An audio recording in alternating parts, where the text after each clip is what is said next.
Hello friends, welcome back in my YouTube channel smart classes.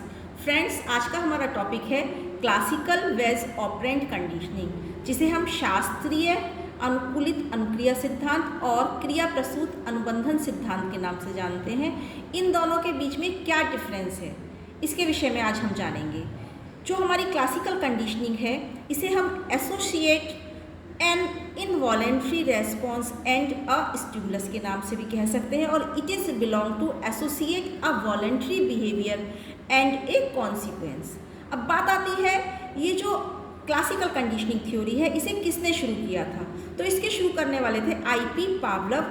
He was a Russian psychologist और 1902 में इन्होंने अपनी ये थ्योरी दी थी। इनका फुल नेम था इवान पेट्रोविच पावलोव। नेक्स्ट जो आप बात कर रहे हैं, क्रिया प्रसूत सिद्धांत ऑपरेंट कंडीशनिंग थ्योरी, इसको पी.एफ. स्किनर ने प्रतिपादित किया था।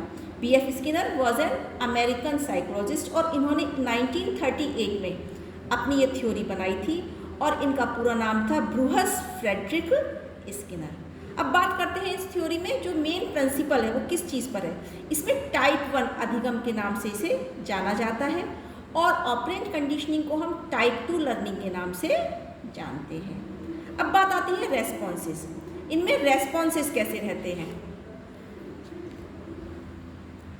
तो रेस्पॉन्सेस की अगर हम बात करते हैं तो जो हमारी क्लासिकल कंडीशनिंग है, इसमें स्वाभाविक रूप से क्रिया होती है जो, और इसमें जो स्टिमुलस है इसको महत्व दिया जाता है, जो उद्दीपन है इसको महत्व दिया जाता है। जबकि जो ऑपरेंट कंडीशनिंग में इसमें जो क्रिया होती है वो ऐच्छिक रूप से होती है और इसमें रेस्पॉन्स को इम्पोर्टेंस दी जाती है। मेन चीज़ है इसमें रेस्पॉन्स, और क्लासिकल कंडीशनिंग में main thing is a stimulus. अब बात करते हैं एसोसिएशन। जो एसोसिएशन होता है इन थ्योरीज में वो क्या है? तो क्लासिकल कंडीशनिंग में जो एसोसिएशन होता है वो एस.आर. के संबंध पर आधारित है, जबकि जो यहाँ पर एसोसिएशन है वो भी एस.आर. में प्रभाव के नियम पर आधारित है। ध्यान देना है, ये प्रभाव का नियम था हमारा लॉ ऑफ इफेक्ट, जो कि थॉर्नडाइक से ये प्रेरित होकर इन्होंने लिया था। नेक्स्ट जो हम बात कर रहे हैं वो हम बात कर रहे हैं पुनर्वलन की, अर्थात रीइंफोर्समेंट। तो जो क्लासिकल कंडीशनिंग थ्योरी है, इसमें जो रीइंफोर्समेंट दिया जाता है वो रेस्पॉन्स से पहले दिया जाता है, जबकि ऑपरेंट कंडीशनिंग में जो हमारा रीइंफोर्समेंट दिया जाता है आफ्टर द रेस्पॉन्स दिया जाता है, यानी कि व्यक्ति क्रिया कर चुका होता है उसके बाद उसको रीइंफोर्समेंट के रूप में भोजन दिया जाता है। जैसे कि आपको ध्यान होगा, जब स्किनर बॉक्स में रैट को बंद किया गया था तो उसने रेस्पॉन्स किया, उसके बाद उसे रीइंफोर्स के मूवमेंट के रूप में फूड मिला था। लेकिन यहाँ पर डॉग को पहले से ही पता था क्लासिकल कंडीशनिंग में कि सामने भोजन है, इसीलिए उसकी जो लार थी वो निकलनी शुरू हो गई थी। नेक्स्ट अब बात करते हैं बिहेवियर। तो ये जो क्लासिकल कंडीशनिंग है, इसमें जो बिहेवियर होता है वो इंटरनल बिहेवियर होता है, ठीक है। लेकिन ऑपरेंट कंडीशनिंग में जो व्यवहार दिखाई देता है वो हमें एक्सटर्नल दिखाई देता है। अब बात करते हैं हम कंट्रोल की, इस पर नियंत्रण किसका होता है? तो क्लासिकल कंडीशनिंग में जो प्रयोज्य होता है, जैसे डॉग इनका प्रयोज्य था तो इस पर कंट्रोल किया हुआ था, लेकिन यहाँ पर जो कंट्रोल था क्योंकि बंधा हुआ बॉक्स के अंदर था। जबकि ऑपरेंट कंडीशनिंग में जो आपका सब्जेक्ट होता है वो फ्री होता है और फ्री होकर ही वो अपनी रेस्पॉन्सेस करता रहता है, उसमें किसी तरह की बाध्यता नहीं होती है।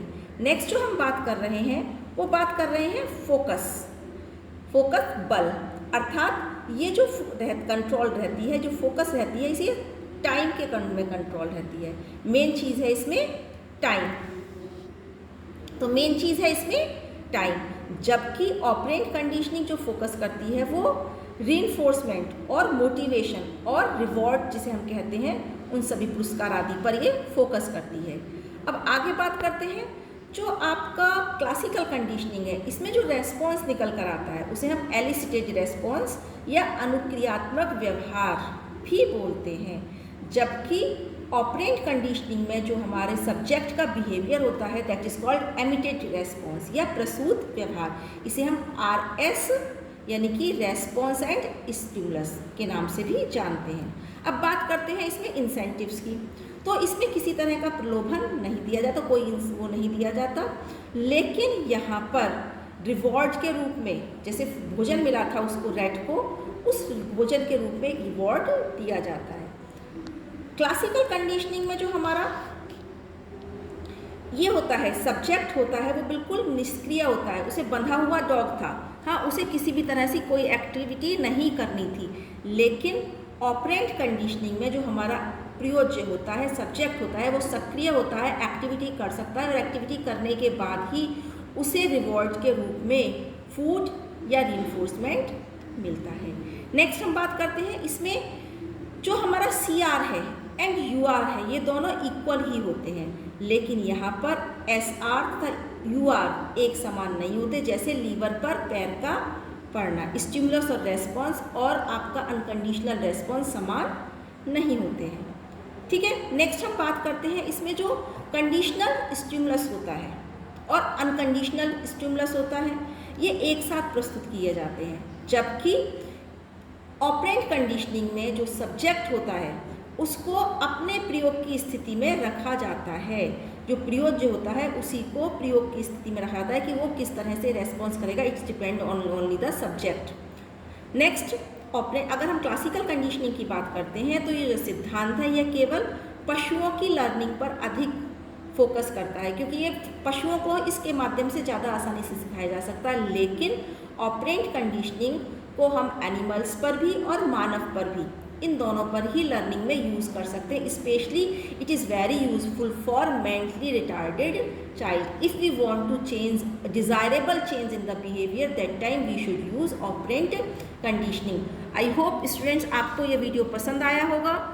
अगर आपको कुछ अपने सजेशन देने हैं तो अपने सजेशन मुझे सजेशन बॉक्स में दीजिएगा ताकि मैं उसमें इम्प्रूव कर सकूं।